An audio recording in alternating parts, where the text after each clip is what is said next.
This is Debunk TV. What is truth? They are two different claims. So, like, truth is basically subjective. This is a worldview thing. No fossilized eyeball, trust me. This is Debunk TV. I ended up doing my PhD thesis on the methods of reasoning used in the historical sciences. Okay. Because the question I wanted to address is it possible to reformulate the design hypothesis as a rigorous scientific argument? Right. Or a scientific inference? Right. And so I ended up studying Darwin's own method of scientific reasoning. And then use that. And I realized that the method that he and the natural historical scientists of the 19th century, Right. Charles Lyell, for Yep. example, Yep. the method that they were using provided a very powerful foundation for making the design inference. Yeah, their arguments are argument. Here's the argument. Yeah. Okay, the way they said, whenever you're trying to explain an event in the remote past, you should look to our present experience of cause and effect and look for a cause which is known to produce that effect in question. Yeah. If you can find only one such cause, then you can make a strong inference from the effect back to that cause. If we know that if we know it's true that when there's smoke, there's fire. Right. If we see Babies smoke come from moms or walking whatever, up, yeah. we see smoke wafting up over the hillside, we can infer a fire below, even if we're not there to observe Yes, it. yep. Okay.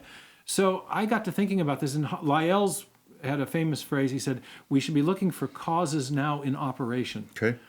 That's what is the best explanation of an event in the remote past? Right. It's one that evokes a cause which is now in operation. And in fact, if it's the only such cause, you can make a very strong inference back to it. Yep. And I got thinking into that, and I asked myself a question. What is the cause now in operation for the origin of information in a digital form? Yep. Because that's what we have in DNA. In fact, that was the big discovery of Watson and Crick in Right, 1953. They discovered first the structure of the DNA molecule. It's this beautiful double helix. Yep. But inside the helix, there are these chemical subunits called bases or nucleotide Right. bases, which Crick later realized are functioning just like alphabetic characters in a written text. Yep. Or zeros and ones in a section So you of have machine the code. what are they? The AGTC things or whatever? ACGT, Yeah, okay. right, yeah, So if you're saying so if one of those, and those are strung together hundreds of times, and if the sequence is off, something goes nuts. A gene is a section of DNA Okay. that roughly codes for a single protein. Okay. Proteins are the molecules inside cells that do all the important Okay. jobs. Okay, in virtue of the way they fold and the structures they Right. adopt. But they only get those folded structures in virtue of very specific instructions on the DNA molecule. Okay. And a typical gene will have about 1,100 base pairs, they call it, Okay. of 1,100 of the characters. Okay. Now, to get 1,100 ABC, four character codes in the yeah. right order is a lot of information. Yes. It's a lot of bits. Yes. Okay, and it takes lots and lots of genes, oftentimes, to make large protein complexes and structures. So it's the big discovery of the molecular biological revolution, as it's called, is that information in a digital form is running the show at the foundation of life. So what do we know is a presently acting cause? Right. What's a cause now in operation that produces digital information? Right. Well, there's one we know of, and that's a mind. Mm-hmm. And as I had done this work on the history of origin of life biology and all the I knew that this field wasn't at a state of impasse. Right. All the other attempts to explain the origin of the information in the cell had failed. Yeah. Okay. Yep. So chemistry doesn't make code, but minds do. Yes. Essentially. Matter doesn't make code, but minds do. Yeah. I Okay. mean, yeah. part of this It's is that the information in DNA is also it's abstract in the sense that there is an independent symbol convention that confers significance on the arrangement of the characters. Yeah, so you have which both a genetic text and a genetic code, which was later elucidated. Whenever we see information, especially in a digital or alphabetic form, and we trace it back to its ultimate source, we always find a mind, not a material process. Welcome to Debunk TV. Bub Kuns right here. Carl Kerby right there. What have we been talking about? What's been going on? We have been dealing with the whole evolution issue. Yes, we have. From a variety of angles, especially coming at it from a different angle this time. Yeah, we're coming. This is what I like to call the philosophical implications of evolution, or the probability of evolution, or just evolution in math. You and Dr. Juan, this is your world, brother. It's not really I'm a bone guy. It's not really my world. I just knew it was important to cover. But what we really have is two opposing worldviews. Yes. And I'd like to remind people about ours, the Christian worldview, the biblical worldview. Yes. With a few verses, all right? Yes. This is what we believe. In the beginning, God created the heavens and the earth. Amen. That's diametrically opposed to what evolutionists would say. Correct. That it came out of nothing, or something happened, some cause we don't know about, and Right. we're just here. And when it comes to human beings, they believe that we came from a pile of goo, or however you want to do it, from the goo to the zoo to you, via the whatever. zoo, But you we know? think, so God created man in his own image. In the image of God, he created him. Male and female, he created them. That's why we have will. There's moral agency. There's love, and there's relationship. Because if you get this wrong, this is what the scripture teaches. If you don't hear God's revelation or read God's revelation, this is what typically happens to you. Yes. You'll fall away. You'll turn your ears from the truth, and you'll go to fables, which we believe, as we've shown in the fossil record and some of the other stuff, that this line of thinking, this evolutionary line of thinking, is a fable. It's One of the greatest fables ever been perpetuated on man in history. It's indeed it's a myth, and those kinds of mythical things that aren't true can have huge implications on how we live, and that's what we're going to get into. But first, you got something to say? You're breathing. I was going to say this. I was going to say this because, look, I think it's not only is it important to believe that God created. Yep. Absolutely. It's also important to believe that God created the way that he said that he created. Yes. And that's why we do these things, because for those that want to say that, well, God could have done this, he could have done this, he could have done this, you're absolutely right. Yeah. He could have done anything he wanted. He could have done anything, and we deal with that in one of the debunks. Can't lie, though. But he can't lie. And so it's just as important that he did what he said that he did, the way that he said that he did it. And that's why we're doing what we're doing with this type of episode. And so when you have an opposing worldview that says that's not how he did it, well, we got an answer to that. Yes, and we we're do. talking, from the simplest thing, if that's what they're going to talk about. It's just all we had is with a little simple cell, and we got all this new information. Right. Yeah. Here's our answer. let's This address is our slap on evolution is a fact, debunk number 15. Let's do it. Matter to man, protein to purpose, accident to president, and poo-poo to pawpaw. Welcome to the evolution revolution, my Stardust siblings. It's all the rage, Profs at prestigious universities, top-notch high school teachers, and all kinds of scientists the world over insist that evolution is a bona fide fact. But is it? Well, we're going to gander at the biggie and take it on mano a mano. How, you ask? With math. But before I jump into my speedy soliloquy, when I say evolution, I'm talking about mindless and undirected forces arranging already existing atoms over lots of time, eventually and ultimately producing all the life we see around us. Now, back to math and a little bit of chemistry. But don't worry, you don't need to know much to knock down this fallaciously feeble, finicky, and faulty Frankensteinian fable foisted fervently from fanciful figures framing fakery for Faustian fame. No, and here we go. This is a protein, the basic building block of life. A protein is made up of a chain of amino acids that bond together in a specific sequence. When it comes to living things, though, not just any amino acid will do, and not just any sequence will work. First, of the roughly 300 amino acids we know of, only about 20 are useful for life. Second, these amino acids must be arranged in a very rare sequence to form the right kind of protein useful to build a living cell. So, you got the basics, let's do the math. What are the odds that an undirected, mindless process like evolution could produce just one single protein molecule fit for life? Let's keep it simple. The size of a protein with a stable structure called a fold ranges between about 75 and 30,000 amino acids. Let's just take a small number like 150. Fair enough? Great. So, if each amino acid in the chain of 150 has roughly 20 possible variations, that would mean a life-permitting protein forming by chance would be 20 to the 150th. Now you reduce that down, pass it around, you get 10 to the 195th on the wall. That's a 1 with 195 zeros after it, just in case you didn't know. But there are other rare sequences that can work, and we would have to factor that into the equation, but I'll be honest, I just don't want to do that. Thankfully, Doug Axe, a molecular biologist, has, and he found that the odds of a relatively short protein to properly function are less than 1 in 10 to the 77th, which is true for a large number of proteins. So that's a 1 with 77 zeros. Now you throw the peptide and the left-handed amino acid problems in there, you get something close to 10 to the 164th. Now, keep in mind that scientists define the occurrence of anything with less than 1 in 10 to the 50th as absurd. But we're way beyond absurd here. Allow me to paint a visual. It would be like traveling the universe in an accidentally manufactured spacecraft, stopping on a whim, then reaching out blindfolded into a sea of 10 to the 80th different colored atoms and retrieving the only red one. All this, mind you, just to get one protein, and you need roughly 300 to form the simplest living cell we know of. But the point is this: can't get a protein, you can't get a cell, and you can't get a life. That's just, well, life. So deal with it. But at least be honest with me. You wouldn't bet on the next hand after your opponent dealt himself a royal flush, would you? And that's far more likely to happen than our protein problem. So please, don't bet something more precious on an absurdity. And that's all I got for now, but rest assured, this chucklesome notion that blind, undirected processes can produce even a single protein, let alone life, has been, dare I say, mathematically anyway, debunked. Adios. Well, there you go, brother. I love that one. Well, you know, one of the things I think is really important in there is when it says we're begging you, please don't bet something more precious on an absurdity, because absurdities lead to absurdities, and those kinds of worldview implications can wreak havoc not only on you now, but in your whole eternity. And I think one of the things that, we've covered with the evolution, the fossils, all the stuff is, most Darwinian evolutionists, they don't even talk about origins, no, right? They won't. They just start with the survival of things. They leave that whole thing out. They start with something that turned into something more. But I won't, let me let you have Richard Dawkins and Lawrence Krauss. Is that, I think that, and they sum it up. Well, in fact, actually, that's kind of interesting, because it's true that many people think that evolution has to do with the origin of life, but it's really the origin of the diversity of life. There you go. Now, why is that, though? And the reason I tell folks when I do my talk on this whole topic is because when you try to explain how you get the origin of everything,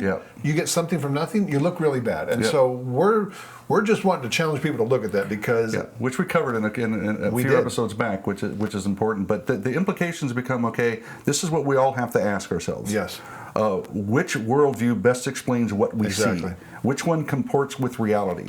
From how we act, and the stars in the sky, and even getting smaller, DNA. Exactly. The code in DNA. What best explains that? I talked to Stephen Meyer, Dr. Stephen Meyer, on and interviewed him a while back, and this is perfectly said. Listen to this. What we're looking at with the code in the DNA is something that doesn't seem to be amenable to explanation by reference to chemistry. Yep. All these origin of life theories were trying to explain how you got to the first cell from the chemicals in the prebiotic soup. Right. But getting from chemistry to code was proving to be an insuperable difficulty. And what Thaxton suggested with his co-authors, Walter Bradley and Roger Olson, is that, and this was in a kind of philosophical epilogue, they said maybe the reason that all these origin of life theories are failing is that we're barking up the wrong tree, because what we know from experience is that information is a mind product. And they said perhaps what we really are looking at is evidence of a intelligent cause, is the way they put it. I mean, this guy is good. And I love it. I love their website too, by the way. They got some great articles on there. So it's powerful when he just breaks it down like that. We're having an issue from chemistry to code, which makes a lot of sense, right? How do you get there? Where does information come from? Exactly, and we've explored that a little bit. But before we go further into the kind of the worldview implications of this, which I think is the heartfelt kind of pastor side of you and me, is one of the things we like to do is use quotes from some secular people and people that are opposed to our view, but at least they're trying to give a fair view of the evidence. And let's go through some of these. All right, here's one.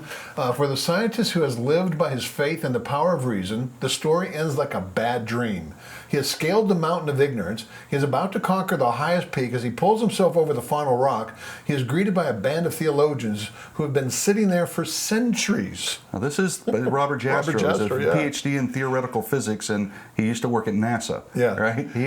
He goes on to say, astronomers now find they have painted themselves into a corner because they have proven by their own methods that the world began abruptly in an act of what? Creation. To which you can trace the seeds of every star, every planet, every living thing in the cosmos and on the earth. And they have found that all this happened as a product of forces they cannot hope to discover. That there are what I or anyone would call supernatural forces at work is now, I think, scientifically proven fact. And that's why we want to lay name to that. Supernatural His name force. is God. His name is Jesus. He came that's as a always man to interesting to die. me. These people will come to the conclusion they may be theists, but they never take go to that the Word other of God step. or go to the other step. Here's one from Stephen Jay Gould, who's not a friend of creationists by any means. Definitely not. The absence of fossil evidence for the intermediary stages between major transitions in organic design, indeed our inability, even in our imagination, to construct functional intermediates in many cases, has been a persistent and nagging problem for the gradualistic accounts of evolution. And that's what we showed with the fossil record. I know. Even in our imagination, though, we can't even.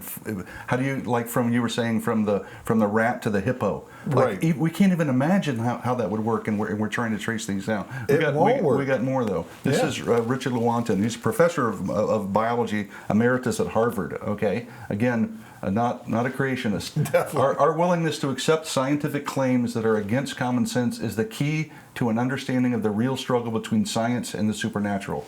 We take the scientific community, we take the side of science in spite of its failure to fulfill many of its extravagant promises of health and life, in spite of the tolerance of the scientific community of unsubstantial just-so stories.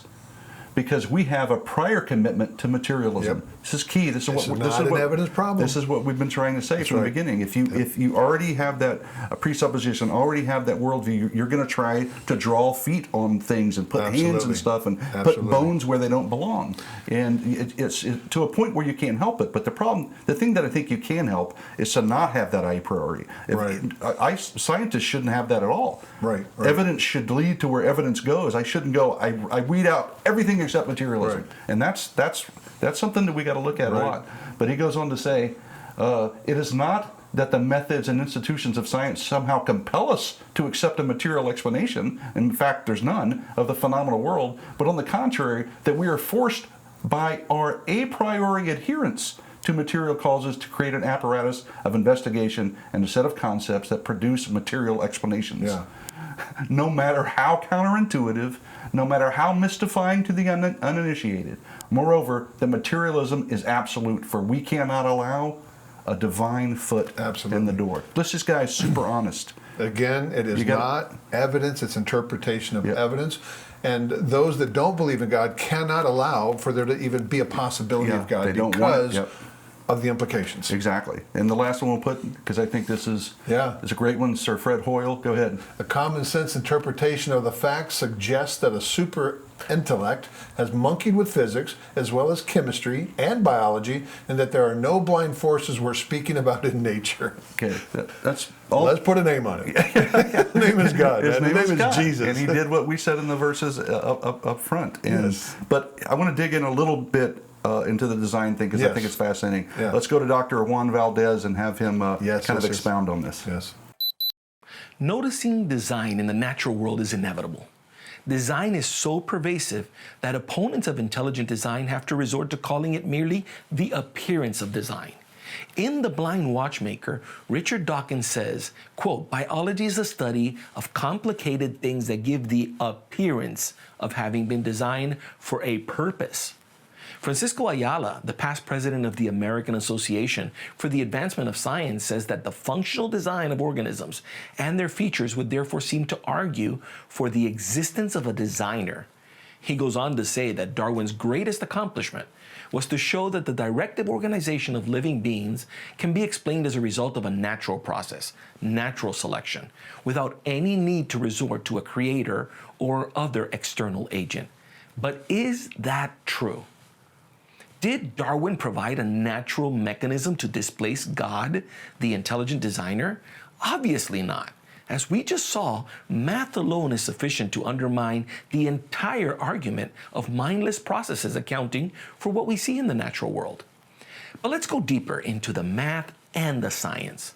When we consider what happens during protein synthesis, dismissing the notion of an intelligent designer is no longer an option. This process confronts us with combinatorials. As you just saw in the debunked video, proteins are built from chains of amino acids, often numbering in the thousands. So why is it a problem for naturalistic explanations? Well, let me use a bike lock analogy for you. A typical chain bike lock has 4 dials. Each dial has 10 possible numbers that you can select for the dial. That gives us 10,000 possible combinations. Your bike is pretty safe in most places, but if you live in Miami, you need a little more security. Let's buy a lock with 10 dials. That gives us 10 billion possible combinations. How likely is it for someone to randomly choose 10 digits and get the right combination and steal your bike? A 1 in 10 billion chance. Now let's apply this to protein synthesis. Imagine a combination lock with the same 10 dials, but with 20 options instead of 10 per dial, since that's the amount of amino acids that we have to choose from. What are the odds of randomly selecting the right amino acid for each of the 10 spots available? That would be a 1 in 10 trillion 240 billion possible combinations.